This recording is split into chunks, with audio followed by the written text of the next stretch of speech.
Bueno, maestro. No, maestros aquí hay muchos. Maestros tenemos muchos aquí. No, la verdad es que es una hermosa forma, ¿no?, de empezar un acto como este. Porque, bueno, Manuel Ferrer nos ha hablado, nos ha cantado con sones y palabras y acentos que nos sitúan en Cuba, en ese territorio de origen que compartís, y bueno, y nos ha situado en el Paseo de Gracia, en Sitges, y lo ha hecho alguien que se llama Ferrer de apellido, ¿no? Que como Y sabes, me llamo Manelik. Imagínate. Si la cosa es seria, ¿no? La cosa es seria. Sí, bueno, hay esta vinculación tan profunda, ¿no?, entre Cuba y Cataluña, ¿no? Un vínculo muy estrecho. Yo vivo en un barrio de Barcelona que se llama los Indians, los indianos, cerca del Congreso.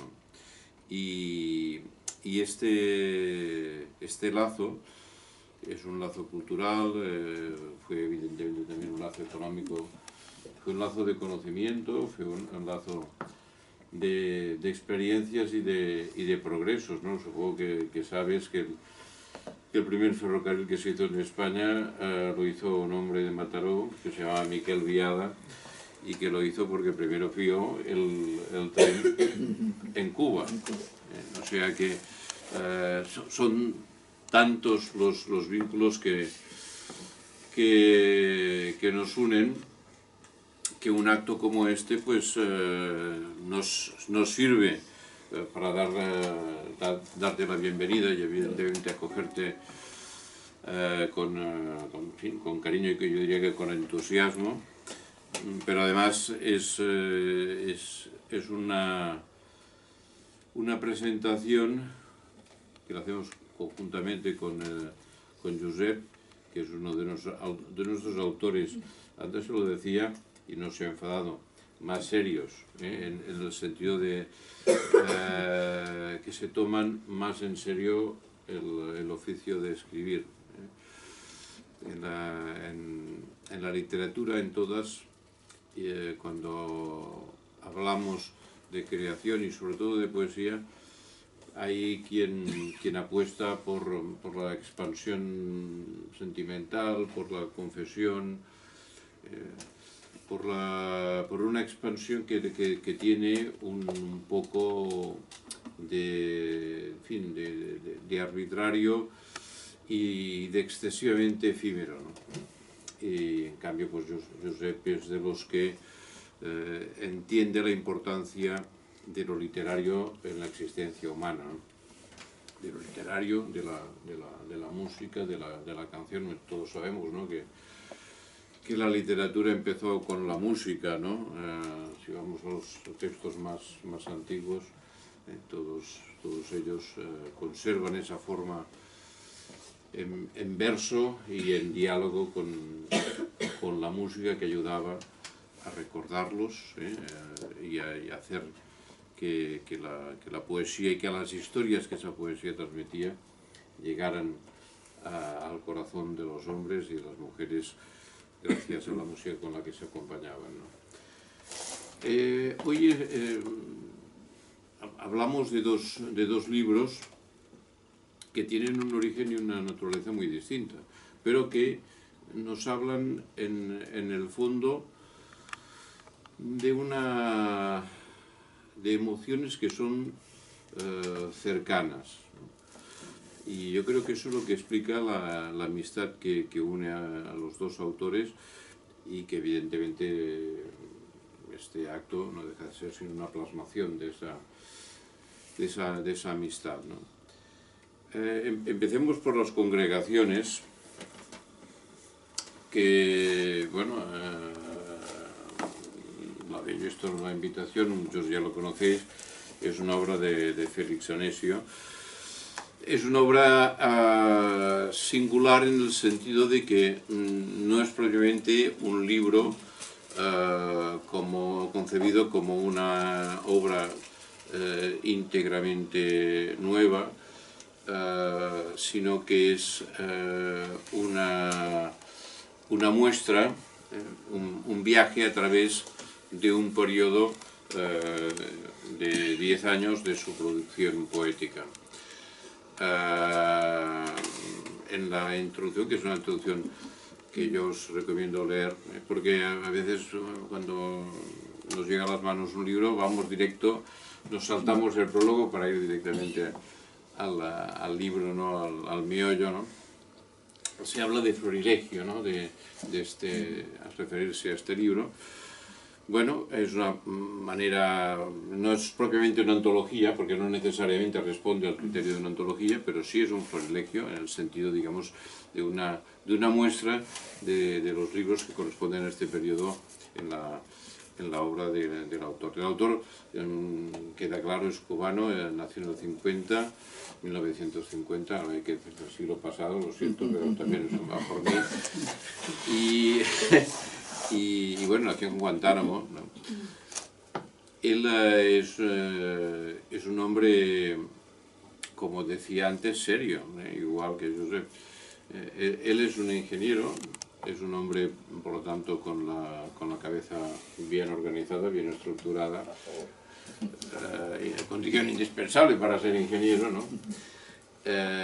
Pero que evidentemente no es un hombre frío, ¿no? No es un hombre que ha convertido su vida en un ejercicio de cálculo en el sentido más estricto. Aquí tenemos, hablábamos hace un rato de la Sagrada Familia, sí. Y había alguien que no era ingeniero, era arquitecto, que era profesor de cálculo de estructuras, Joan Margarit, un grandísimo poeta nuestro, sí. Y él era profesor, era catedrático de cálculo de estructuras. Lo digo como ejemplo de alguien que, digamos que, es el que trabajó para garantizar que la Sagrada Familia no cayera.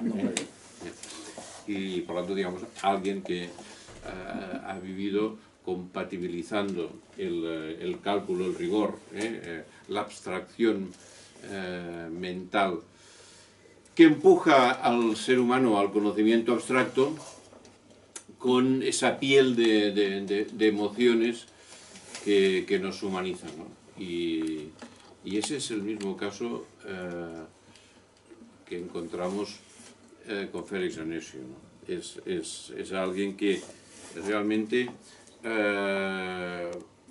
si pensamos en los sentidos que podemos asociar al adjetivo, a la palabra sabio, pues en él se dan muchos de esos sentidos, ¿no?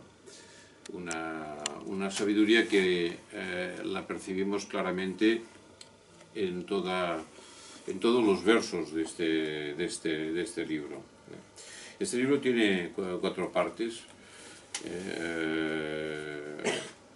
La primera es Efimería, ¿no? Que nos habla de, evidentemente, es un título muy elocuente, ¿no?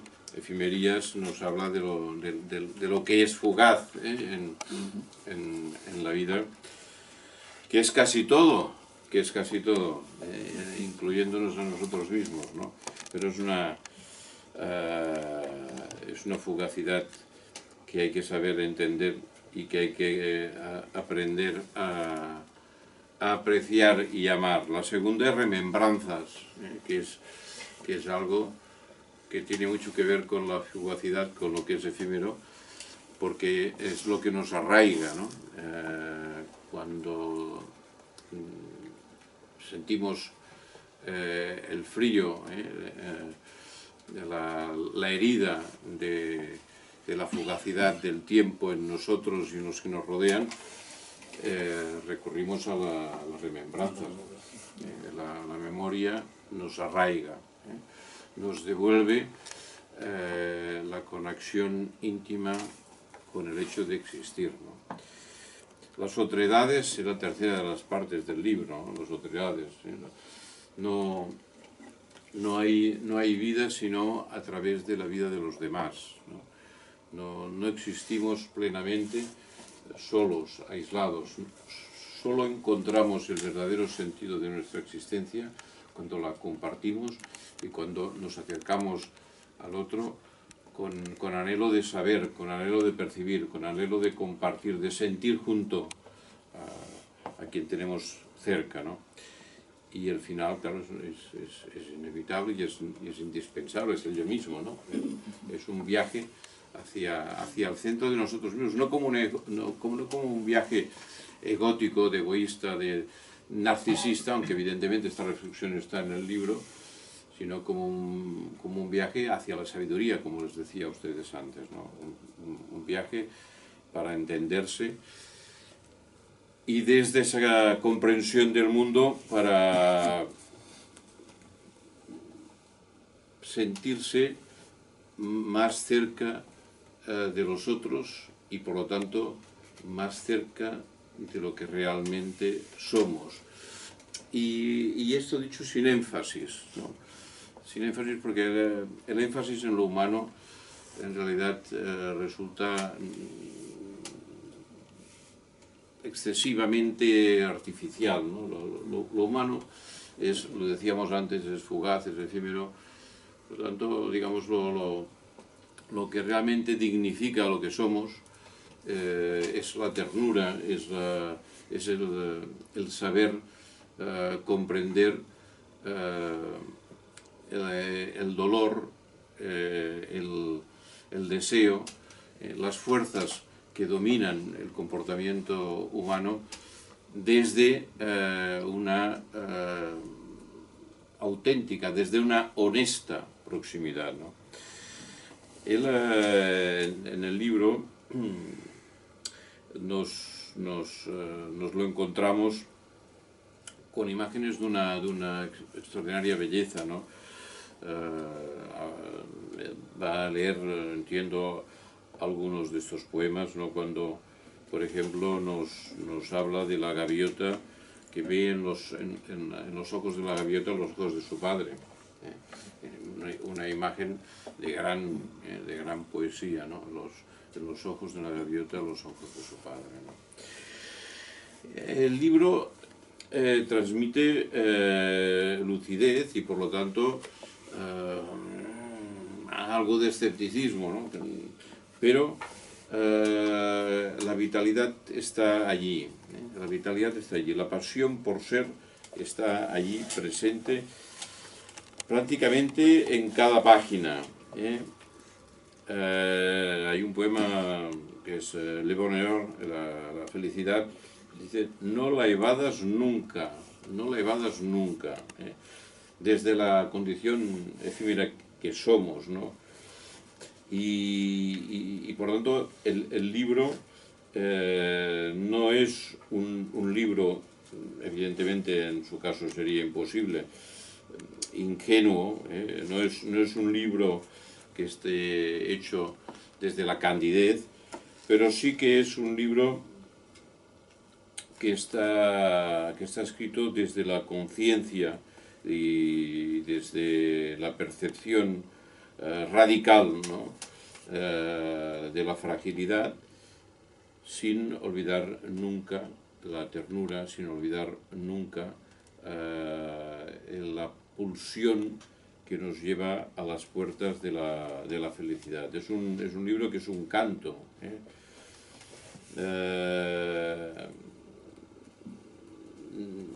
Hay muchos versos en este libro que nos hablan de lo que es incomprensible, de lo que se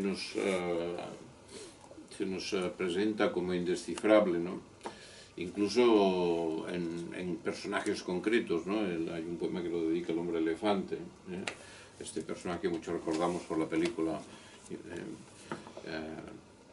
y por lo tanto, digamos, él se plantea lo que puede ser absurdo, lo que puede ser indescifrable, lo que nos nos sitúa ante el reto de aceptar, de entender sin resignarnos, ¿no? Y en el libro hay esa afirmación de la propia identidad. Bueno, en fin, ya he hablado de la estructura, de las partes del libro, ¿no? Hay esa necesidad que él tiene, que él siente, como lo sentimos todos, de ser, ¿no? De construirnos, ¿no? A lo largo de la vida hay un proceso de construcción de quienes somos, a través de la memoria, a través de aquellas luces, ¿no? que se encienden cuando nosotros en determinados momentos nos sentimos singularmente unidos a lo que hace inmortal la existencia humana, ¿no? Independientemente de las creencias que uno pueda tener, el ser humano participa de la inmortalidad, ¿no? Participa de la inmortalidad porque cuando se produce la intensidad más radical del amor, antes se refería Manet, ahí estamos en la misma emoción que sintieron seres humanos hace 1000 años y que sentirán seres humanos 1000 años después, ¿no? Por lo tanto, hay esa participación de lo inmortal, ¿no? De lo que persiste a pesar de que nosotros dejemos de existir como personas concretas, ¿no? Y de eso nuestro autor sabe y de eso nos habla, ¿no?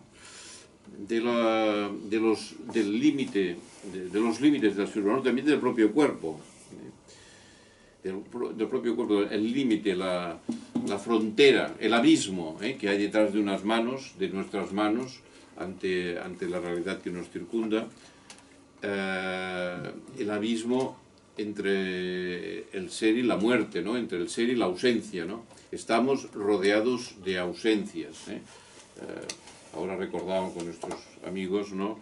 Que la última vez que nos vimos compartimos una cena bueno, un almuerzo con un amigo que murió, y no hace tanto, Alex Susana, un gran poeta, ¿no?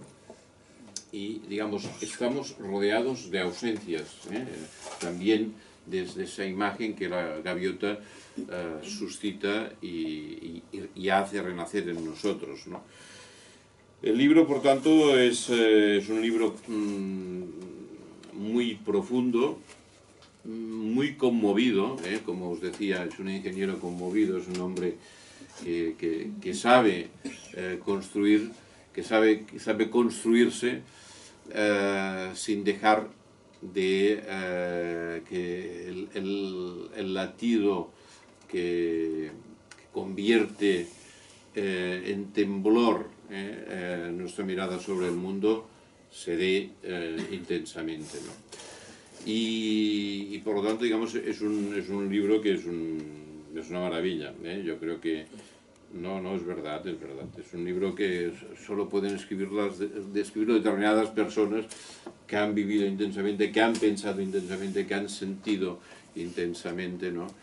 Y que sienten ese impulso, ese anhelo de compartir lo que la vida les ha enseñado en versos, en unos versos que están cincelados con mano de maestro, ¿no?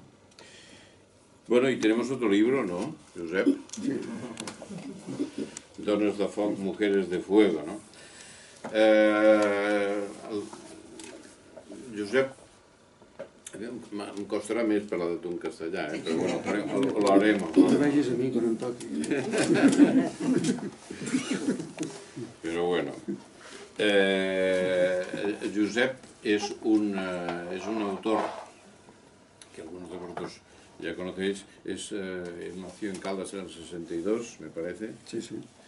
Y él ha construido, como os decía antes, he utilizado el adjetivo serio, ¿no?, para referirme a él. Pues yo procuro tomar muy en serio la literatura, ¿no? Y por lo tanto agradezco contar entre mis amistades a personas que también se toman muy en serio lo de escribir, ¿no? Y Josep es un hombre que nos ofrece en este libro, que bueno, él tiene ya una trayectoria muy consolidada, creo que son 14 libros publicados, o sea que estamos hablando de una obra no solo seria, sino extensa y ambiciosa. Es un libro que está cerca de la herida. Es un libro que se deja nutrir por la ternura y por la perplejidad, ¿no? Veréis que no me resulta nada anómalo el hecho de